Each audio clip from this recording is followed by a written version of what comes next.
Hello, everybody. This is Giancarlo Aulino, and I am happy to be joined by my guest today. He is a former WWE referee and currently co-hosts Aftermath on Sportsnet 360, Jimmy Korderas. Welcome to Beyond the Game, Jimmy. Well, thanks, Giancarlo. I appreciate you having me on. How you doing today? I'm doing okay. Just, it's World Cup season, so I'm trying to sneak in a little bit of World Cup watching.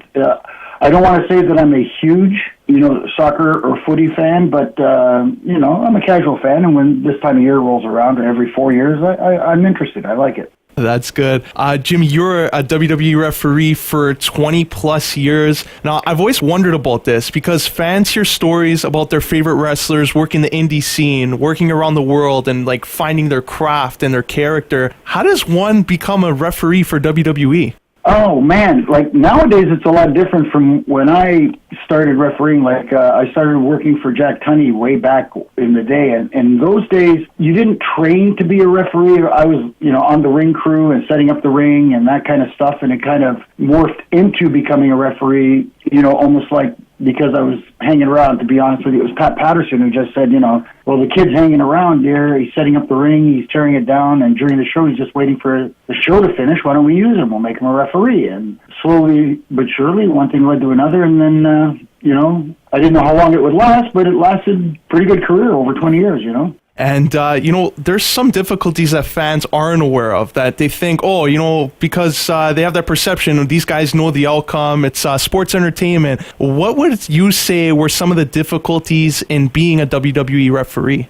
The biggest thing, I think, was learning that as a WWE referee, or professional wrestling referee for that matter, for any company, that the referee is not the focal point, or shouldn't be the focal point. He is like a supporting actor, helping to help the story go along when the two guys or the four guys or however many wrestlers are in the ring. They're trying to tell a story.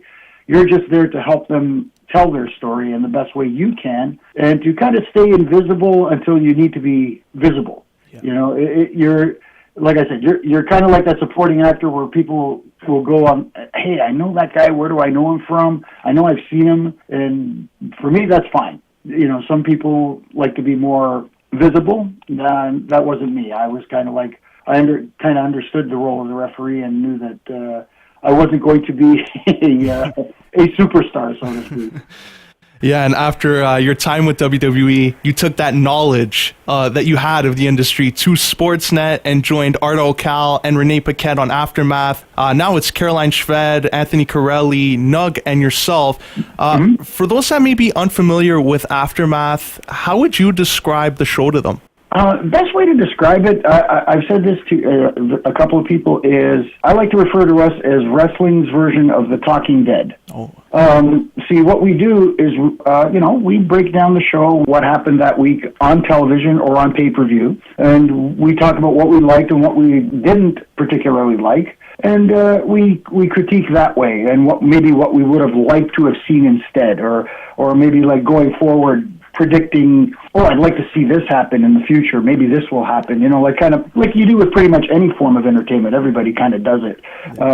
What we don't do is we don't deal with like rumors, because rumors are just that, rumors, and there's, I hate to say it, but most of them are just plain negative. Now, we can critique without having to be totally negative the entire time, because in my opinion, it's not all negative. There's positives, and me being inherently a glass half full kind of guy, I'd rather focus on the stuff I liked than the stuff I didn't like. If people would put more energy into the stuff they liked, as opposed to constantly complaining, maybe they'd enjoy the product a little more. That's just me. You know what I mean? Maybe that's just, maybe I'm being too critical of the people who are constantly critiquing. I don't know. So I like that comparison you made to Talking Dead. And on Talking Dead, they talk about upcoming episodes, and it's more of a positive environment. Do you feel that maybe WWE fans are too negative because they critique it like, oh, this guy is being held down. They want this guy to rise up to the top. They don't like this main screen villain, and they prefer him in that babyface role. Are they too critical of the product, do you think? At times, I believe they are. I mean, everybody's entitled to their own opinion. It's not like one opinion is more valid than the other, but what a lot of fans don't realize is a lot of the decision-making in the WWE is based solely on business. It's not based on, oh, I like this guy or I like that guy. It's not about that. Because if that were the case, they wouldn't be in the position they are today, being the biggest moneymaker in the world of sports entertainment / professional wrestling. They seem to have, of course, Vince is going to have guys that he likes, and guys that maybe rub him the wrong way. But as we've seen in the past, even guys who were not Vince's favorite people personally always seem to find their way back, because you can always do business. You don't have to like each other to do business. And the fans today have this perception of, oh, if this guy isn't getting pushed right now, Vince doesn't like him. Well, no. I'll give you an example. Elias.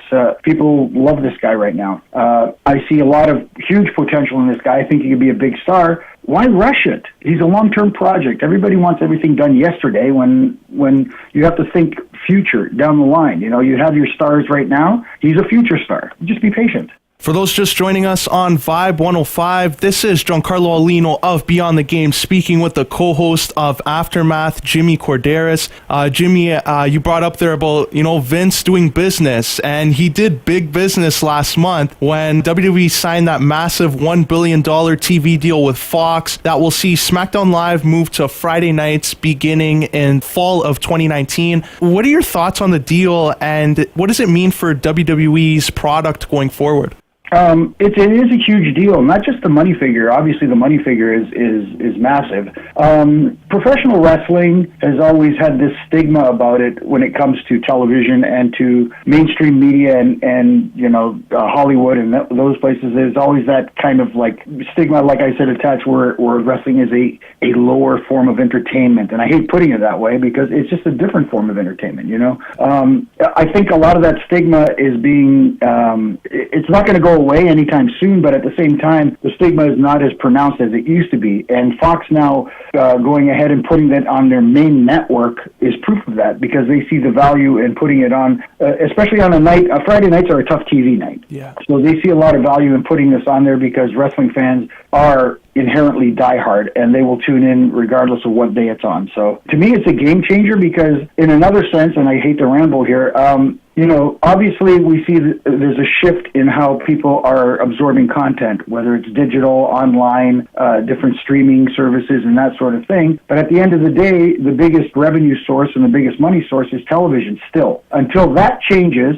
TV is king. And right now, the WWE has got almost stranglehold on TV deals, Not to say that other companies aren't starting to make waves, but at the same time, they've got a hell of a lot of catching up to do if they want to even be competitive with WWE. And on that topic of WWE expanding their reach with their content, like you just brought up, just a couple weeks ago, WWE launched NXT UK, and their COO, Paul Levesque, or as fans know him as Triple H, talked about how he sees NXT UK being their own thing and having crossover events with NXT in their Orlando territory. Now, if NXT UK reaches the same amount of success as what they have in Orlando, do you see a time where the company will maybe create a territory system within their own brand, where they'll have like a territory in Orlando, a territory in the UK, a territory in Toronto, for example? Do you think WWE ever experiments with that? It's not out of the realm of possibility. I mean, obviously, like you said, with the expansion into the UK and working with several local promotions there, obviously is a good sign. And it's almost like I know people like harken it back to the old territory days, but it is and it isn't, in the sense that it's still under one umbrella. It's a WWE, but the good thing about it is with Triple H.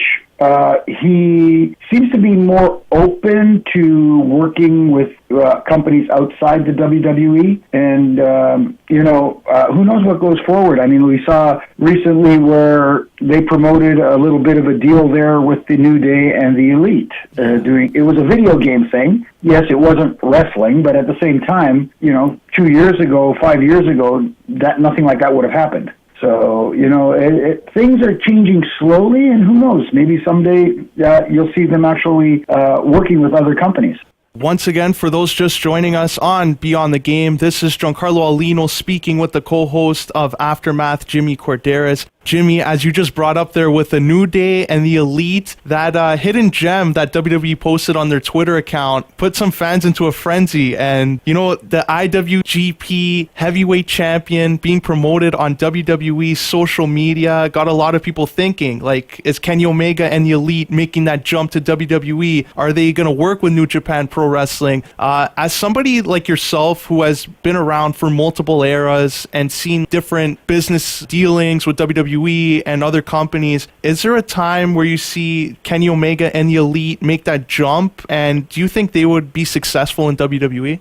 Absolutely. At some point, I mean, like, I'm not saying it's going to happen. I mean, they have that event that they've got coming up that the Young Bucks and Cody Rhodes are promoting, All In, which, you know, sold out in 21 minutes, 10,000 seats. You know, which is incredible, and it's a testament to the branding that Cody and the Bucks have created. As far as Kenny Omega, who had a phenomenal match in Japan just to win the IWGP title with Okada, incredible match.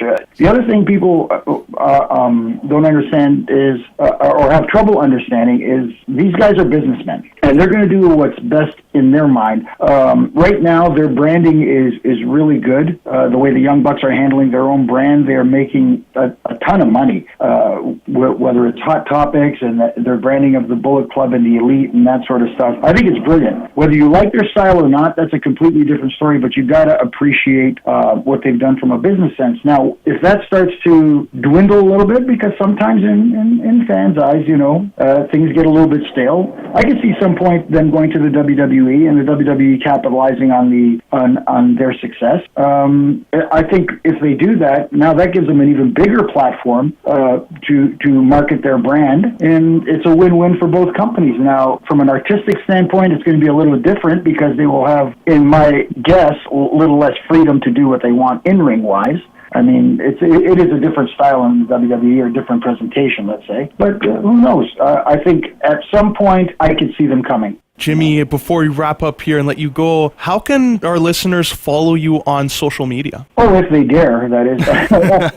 I can be a little bit snarky, but see, the thing about social media is, for me, it's meant to be fun. So I try to have a little bit of fun with it, and some people get it, some people don't, but that's all right. But if you wanna hit me up on Twitter, it's at Jimmy Korderas. On Facebook, actually, it is former WWE referee Jimmy Korderas, because my personal one is kind of maxed out. I'm not Barry Horowitzing myself and patting myself on the back. It's just unfortunate reality, so I had to start a different one. And on Instagram, it's real Jimmy Korderas.